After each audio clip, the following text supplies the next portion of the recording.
Yeah, looking forward to getting another home game. Our second time to play at home against a really quality opponent in Kent State. We did some off-season study on these guys, and they've got a really unique offense and actually a really unique defense as well. So they do a tremendous job. Sean Lewis has done a great job with these guys in terms of coaching them up and getting these guys to play hard. They've played a really tough schedule in the teams they've played. And look forward to an opportunity to play these guys. Hey, Coach, going back to Kent State in 1998 when you played against them, what do you remember about that game? Because I think you had a two-point conversion where you tossed it to Marcus Stroud in the end zone. Can you just talk about that play and when you played them back then?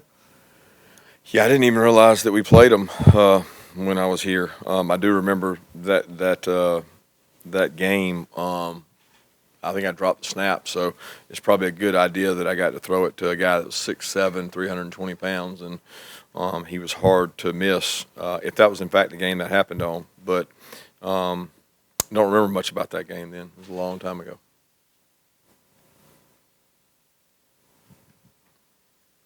Yeah, Kirby, you mentioned a little bit about perimeter blocking the other day as a key to a lot of the plays that Brock has on the perimeter. Just in general, how much of a focus this offseason was perimeter blocking for the tight ends and the receivers, and how much does that make your offense go a little bit with all y'all do on the outside?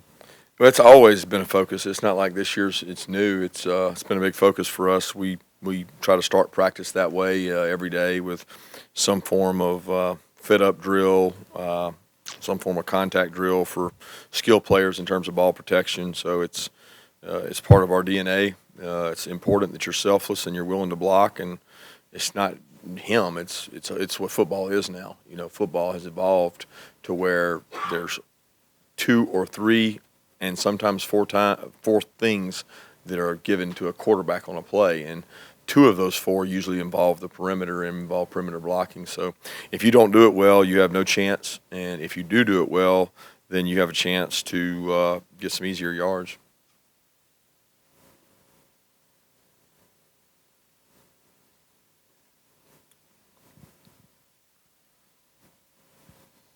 Yeah, hey Kirby, just wanted to ask you about Oscar Delp. Catches his first touchdown catch on Saturday. How big was that for him in terms of getting him involved in the offense and up to speed going forward now? Well, I think it's a great confidence boost, but he's done well in our offense the entire camp. He's practiced well. He had good spring. He's competing out there. He's learning how to be a complete tight end, both inline blocker, outside blocker, how to adjust to things when things don't happen the way you quite expect them to. There's a certain number of reps you have to get and go through a volume of reps to improve at. I think you just happened to see one play that he got the fruits of his labors, but there's a lot of labors in there you don't get to see, and he's done a good job working at it and putting his nose down and grinding to become a better player. Coach, can you talk about what you've seen from Carson Beck? Obviously, he's been able to get in the games a good bit these last three games, and his statistics look impeccable. Yeah, Carson's done a good job. He understands our offensive system. I think he's playing with a lot of confidence. He's, in another year of being in the system. And you remember there was a point in time where he probably had more reps than Stetson did in terms of volume of work, because he took a lot of reps as a 2 when Stetson took some as a 3. So he's got a lot of work. He's intelligent. He understands what the defense is doing. He understands his protections. He knows where to go with the ball. He's accurate. So he's done a nice job with the opportunity he's gotten. Kirby, with Brock Bowers, from your perspective, what does it look like with Todd trying to find creative ways to get the ball in his hands before we see it on Saturdays? Like, what does that look like during a game week? Well, it's probably a question better served for I'm assuming you're talking about Monken, not Hartley. I don't know. Yeah, well, I think the entire offensive staff takes on that burden, and he delegates a lot of presentations, just like we do on defense, and each coach has their area of expertise, whether that be third down, red area, short yardage, goal line, perimeter. I mean, there's just a lot of facets that go into it, and each guy has to come up with plays. And you can imagine each coach in his presentations trying to get the ball in the hands of a playmaker in different ways. So we've got a few of those guys that you have to get touches to, and he's certainly one that I think everybody tries to find ways to be creative, and you got to move him around because people are going to know he's a target. Kirby mentioned last week that games changed, that quarterbacks aren't just sitting back there for you to take runs at. Expanding on that, with obviously you'd rather have a sack, but how much have you and you think defenses in general kind of changed your approach to put emphasis on pressure, considering how hard it is to sack mobile quarterbacks and guys throwing quick passes? I don't know that we put any emphasis on it. I mean, it's the evolution of the game, and every quarterback's different. I mean, there's quarterbacks that scramble to run. There's quarterbacks that scramble to throw. What you do behind your pressure is very important, because there's, if a quarterback's scrambling to run, you better have somebody behind the pressure that can get him down. If he's scrambling to pass, you better have more that can cover and hope that he does that he tries to throw the ball. I think everyone's different. I mean, in every offensive system we play each week, they take a different approach. Some are not going to let you hit their quarterback at the cost of grounding, at the cost of incompletions, at the cost of the quarterback possibly making a mistake and throwing a pick. Our job is to be disruptive and pressure the quarterback, affect the quarterback, but that doesn't always equal sack the quarterback, which is obvious this year. That's been tough to do. But I think a lot of people are looking at us defensively, the first two games especially. They have to look at last year to determine what they're going to do this year. And, looking at that last year, you're saying, I'm not going to get sacked. I'm not going to get hit. And they're trying to protect them by what they do.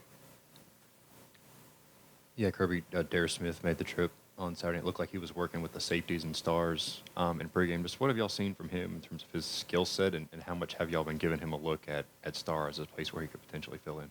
Well, he's really a Sam, and a Sam linebacker is a outside linebacker that also plays in space some. And today's day and age, you're seeing every personnel grouping utilized, and we want to have the luxury of having a person with more size be able to play when people go 12 open and people open up sets. So it's really more of a development decision for him. It's not a position change. He played jack in the game. He played outside linebacker in the game. So we're developing a guy that has the skill set to run fast, to learn how to play multiple positions, that's what we told him when we recruited him. Kirby, I wanted to ask you about Jalen Carter and AD, kind of what their status is going into this week. Yeah, Jalen's dealing with a lingering ankle issue. He's really had it since the Oregon game, and he's trying to get well, trying to get him healthy. Hopefully, he'll be full go this week. He was close last week, but didn't end up having to play a lot of snaps. And then AD, we're hopeful to get him back this week. Again, it's one of those deals that last week we thought we might get him back. We're hopeful to get him back this week.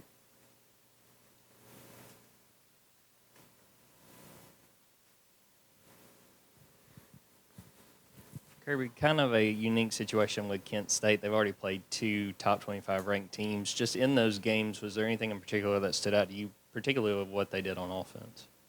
Yeah, they got a really good football team. They've got a quarterback that I didn't know a lot about, who is number one, he's a tremendous athlete. Number two, he makes a lot of people miss. He's dynamic with the ball in his hand. He's made some wow throws. I mean, you're going to hear about this guy. He's had some 60, 70-yard passes that are incredible. They've got some really good wideouts. They're a talented team. And then you go watch them on defense. They do enough different defensively that it can create issues for you, because it's not what you see every day. It's a little more new age defense, which people are playing to affect teams that are on the perimeter more, second level, fitters, able to disguise a little more. So I know you guys don't ever listen to anything we say in here, but this is a really good football team, and they have played two really good teams. And you watch the first half of the Oklahoma game, you have no question how good they are. And they really played Washington well outside of first couple drives. Washington scored on them, but outside of that, they went toe-to-toe with Washington. Coach, ask about William Poole. I know he didn't travel the other day. Do you have an update on him and whether or not he may or may not play the rest of the year? Yeah, William Poole's not going to be with us for the remainder of the season. He's dealing with a personal matter, and he's going to focus on that and his health and well-being, so he will not be with us for the rest of the year, unfortunately.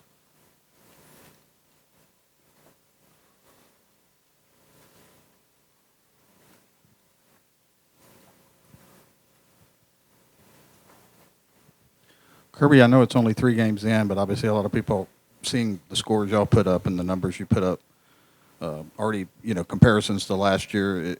After losing so many guys, is it far-fetched to say this team by the end of the year could be as good or better than last year's squad?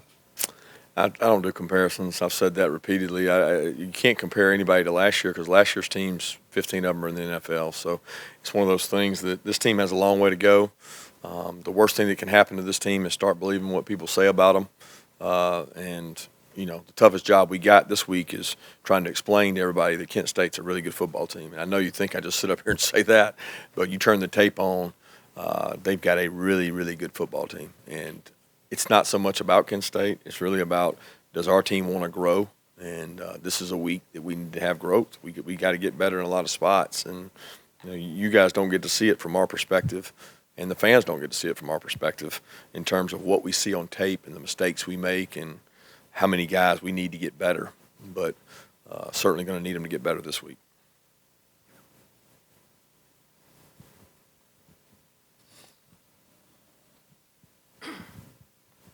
Kirby, what's the key to maximize when you have a collection of players that come in, pretty talented in terms of the consensus of them, and to get the connection that they talk about, that's key for them to kind of, be really good. I mean, from your perspective as a coach, what do you do to maximize that?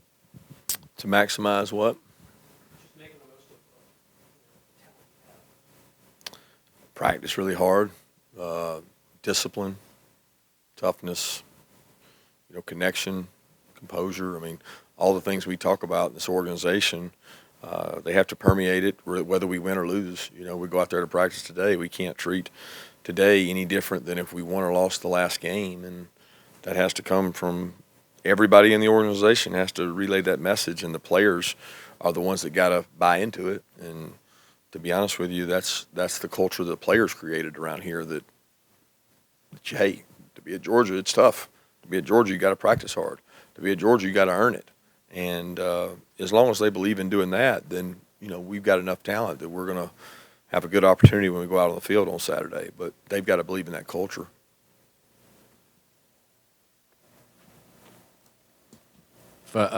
Continue with kind of roster update, is Reek Gilbert going to be good to go this week? And a completely different question, but we're going to talk to Ladd lately. And it just what is it that makes him – seems like we've asked this a lot, but is there something in particular that makes him as successful as he is, not necessarily having a lot of the other measurables that you expect of an SEC skill player?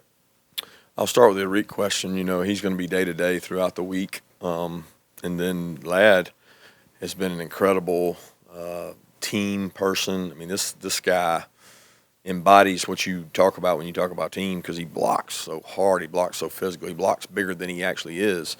You watch the tape closely, he goes in and cracks on safeties and hits people and goes and does what you ask. Then he gets the ball in his hands and, he makes people miss. And it's really the same thing he did in high school. It's not any different. If you actually watch the tape, he did that in high school. If you watch his combine workouts where he went and competed against highly rated guys, he did the same thing there. So it's not a surprise that he's had success because it usually carries over. If you're successful and you do things right in high school and you run fast, you're going to have an opportunity to be successful in college. And that's the one thing I don't think people give Ladd enough credit for is his toughness and his speed. Kirby, with William Poole's absence, how does the secondary next man up depth chart change? Anybody get moved or anything like that? Nope. We've kind of been chugging along. I mean, to be honest, we've had Bullard at star and Tyke at star the entire fall camp. Poole played some there in the third down situations, I think against Oregon, but he was working, more at a corner. But we got the guys we got, and we got to get the guys we got better to get where we want to go. Another update, Kirby, just on Nyland Green. He's looking going into this week. Got a hamstring, and we're hopeful to get him back soon.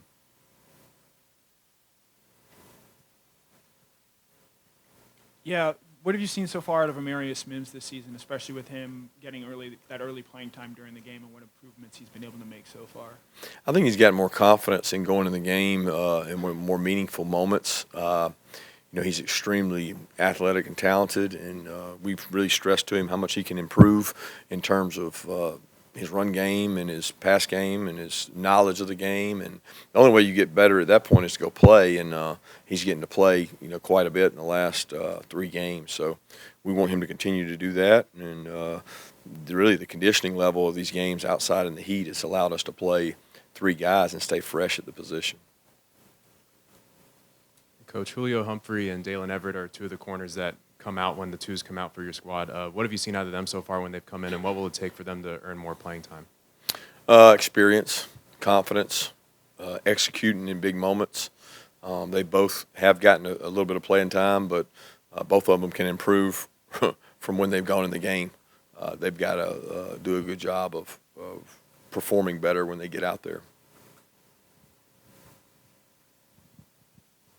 Kirby, looks like College Game Day had some footage of you guys, not you, but people with the program hooking up AC system and for the locker room in Columbia. Was that beneficial, having the noon kickoff? Did you find it to be helpful? I found it to be cooler. We tried to send our guys in early to halftime just because it was cooler in there than it was on the field. So we sent the offense in to cool off a little bit.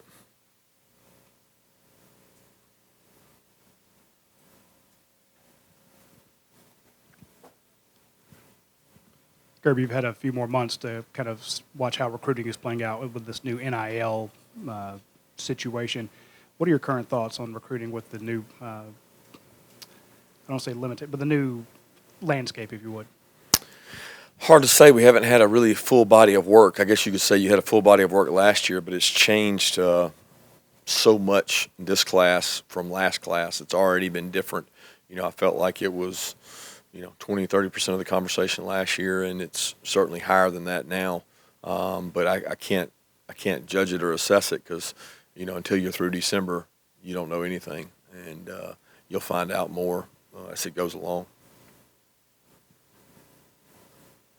Yeah, Kirby, you mentioned Ladd kind of embracing that blocking mindset. Is that hard to instill in a receiver room when everyone's focused on catches and everything, or is that just kind of part of the deal coming to Georgia? If you want to come here, you've got to block well on the outside. It's not blocking's not just for Georgia. Okay, there's every receiver coach in America will tell you that it's pretty important. When you don't have the ball, you have to be willing to block. I think you hear me talk about it more, but it's not. Every good team, that wants to have explosive plays. It doesn't matter what the play is. Somebody has to block somebody. So that happens to include receivers. There's no great receiving core out there that never blocks, right? So you got to do a good job of that, whether it's a receiver screen, whether it's your buddy, whether it's a running back, whether it's a quarterback. It's there. Ladd has no problem embracing that. Ladd's a team player. I'll be honest, we haven't had many receivers here that don't embrace blocking. They like catching the ball, but you got to embrace that if you want to be a good football player. You want to play in the National Football League, you got to block. 2 more questions.